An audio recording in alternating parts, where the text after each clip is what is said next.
Le palais de l'Élysée est le palais du négrier.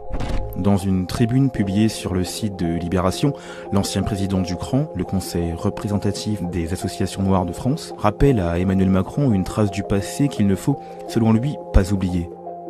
Celle de l'origine du palais présidentiel, construit par le plus grand négrier de France à l'époque, Antoine Crozat.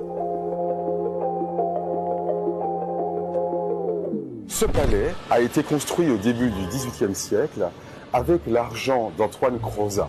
Il était le propriétaire de la Compagnie de la Louisiane, le propriétaire de la Compagnie de Guinée. Il avait le monopole sur l'approvisionnement des esclaves dans toutes les colonies espagnoles, ce qui est considérable.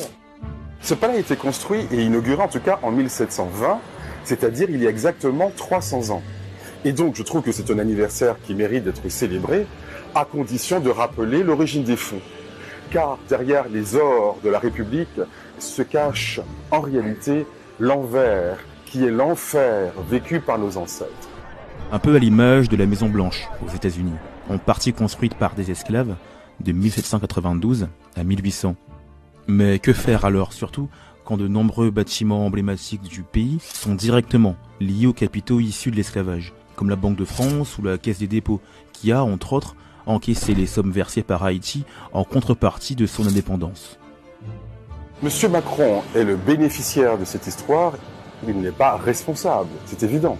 Il ne va pas déménager de l'Élysée, on ne va pas raser l'Élysée, ça serait ridicule. En revanche, il est l'héritier de cela.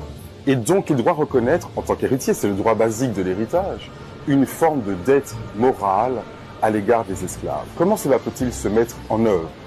Concrètement, un mémorial dans la cour de l'Élysée, ce serait une bonne chose. Monsieur et Madame Macron ont pris position récemment dans les médias pour dire qu'il ne faut pas effacer les traces de l'histoire. C'est ainsi qu'ils ont justifié que l'on conserve la statue de Colbert. Je ne suis pas d'accord avec eux, mais admettons, oui, c'est vrai, il faut garder les traces de l'histoire. Eh bien, justement, il y a là des traces de l'histoire qui ont été occultées et qu'il faut garder. Si on veut savoir d'où vient cet argent, d'où vient le palais de l'Élysée, il faut pouvoir dire comment il a été financé. C'est pour cela que nous demandons ce mémorial.